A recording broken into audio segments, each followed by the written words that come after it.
Hello, and welcome to the Energy Connect studio at the World Utilities Congress 2023. I'm really glad to have sitting next to me today Jiří Waldhauser, Principal at Boston Consulting Group, to come and talk to me about the future of the utility sector. Jiří, thank you so much for joining me. Thanks for having me, Julian. Jiří, what do you see as the key trends in the water and power industries of today? Yeah, so the water and power industry is really being disrupted on multiple fronts. I see three main trends. Number one would be the effort to tackle the climate change issue, which is obviously the number one topic on the agenda of CEOs around the world. Second, it would be the energy trilemma. A lot of policymakers and CEOs have forgotten about the security aspect, which the invasion of Russia in Ukraine and the subsequent energy crisis really resurfaced this topic again. And the third one would be, for me, the rise of decentral energy solutions and activation of customers. Because historically, utility customers didn't even know who their utility provider was, while they're increasingly becoming more active and want to participate in the market. Decentral solutions, heat pumps, solar PV are on the rise. So this would be, for me, the three main trends. So Jiří, in the next 5 to 10 years, what do you think are some of the major changes that are going to happen in the utility sector in your view? So one of the main trends that I see is massive investment in transmission infrastructure and flexible resources that are needed on the demand and the supply side of the market to balance the volatile renewables. One of the panels here in the World Utilities Congress is called "No Transition Without Transmission," and I would definitely subscribe to that statement. The second trend I see is liberalization of the energy markets, but not in a sense of deregulation and privatization. I would actually say the opposite is the case, but in a sense of opening up the market for retail customers. If you look at the stock markets 20, 30 years ago, small retail guys like you and me couldn't go and buy a stock, while nowadays everybody can. And I expect something similar to happen especially in the power market, where people will be increasingly able to participate in the market, sell their the flexible power from their electric car to the system operator, sell power from their account to their neighbor, etc. So this is definitely something I see. And now looking more towards 2030s, today the power market is based around energy, so megawatt hours, and capacity, megawatts. And as the share of renewables, which have zero marginal cost and produce additional megawatt hour at zero cost, will increase, I expect the power market structure to change to bulk supply and flexibility. So you mentioned in your first answer about how utility customers are changing. How do you see that going, and also what does that mean for utility companies? Are they going to have to be more accountable? No, that's a very interesting question.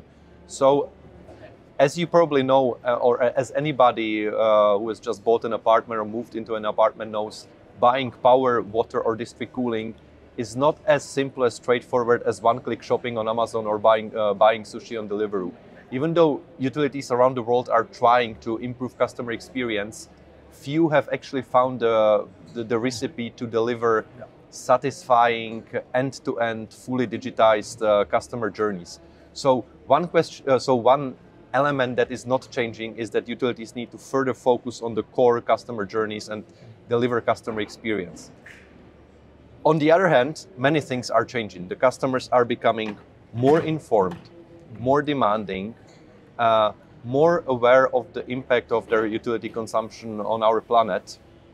And this is something that utilities will need to react to. Yes, and I want to just go on from here to technical innovations. What are you seeing in the utility sector? Digitization, I presume, in the sort of medium to long term. Yeah, you already mentioned it, right? So the number one all-present development is digitization of the entire value chain. Things like AI chatbot is the hot topic these days. But there is also machine learning being applied to asset management. Digital twin, augmented reality. All these digital innovations really disrupt how utilities deploy, maintain their assets, and serve the customers. So that would be one. Maybe to pick a few examples, I already mentioned the trend towards decentralization.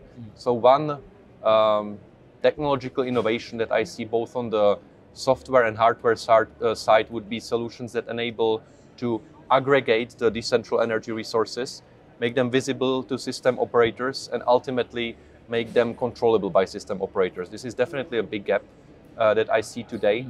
And maybe to look really beyond 2030, as you know, historically, and this is a bit more technical, but historically, power systems are based on have a large volume of synchronous rotating generators linked to the system. So the frequency of these generators is kind of what regulates the whole system. But now we have more and more resources connected to the system that do not spin. So utilities are already finding solutions how to add inertia to the system, synchronous condensers, or how to create inertia synthetically, grid-forming inverters. And I think as we, beyond 2030, we might see some really innovative changes in the in how power systems are balanced and controlled. Maybe even fixed frequency systems or similar. Really interesting, Jiří. And just before we go, how important is the utility sector in driving to a net zero target? Look, that remains the imperative for the utility industry. A lot has already happened, especially on the direct emissions. So we really see, especially the utilities on the generation side, taking steps towards decarbonizing their generation portfolios, be it decommissioning of old generation assets, refueling with more sustainable fuels, thermal plants to LNG or to green synthetic e-fuels. So definitely utilities need to accelerate these efforts to decrease direct emissions. But also we mustn't forget that even if you have a utility that doesn't have any conventional generation assets, they cause emissions up and down the value chain. So the focus on the Scope 3 emissions is also something where utilities need to catch up. So here in Abu Dhabi for the World Utilities Congress in its second edition, how important is it to have a dedicated show focused on the utility sector? Look, I think it is extremely important because for the utilities to be able to deliver on the main challenging decarbonization, digitization, increasing customer experience, it really synchronization of the OEM customers and the utilities is important. So I think such forum is extremely important for such coordination. Thanks, Jiří. I really appreciate giving me your time today on this busy day at the World Utilities Congress. Thanks for coming down. Thanks a lot, Julian. Thanks everyone for watching, and I look forward to bringing more studio interviews from the show floor in the coming days.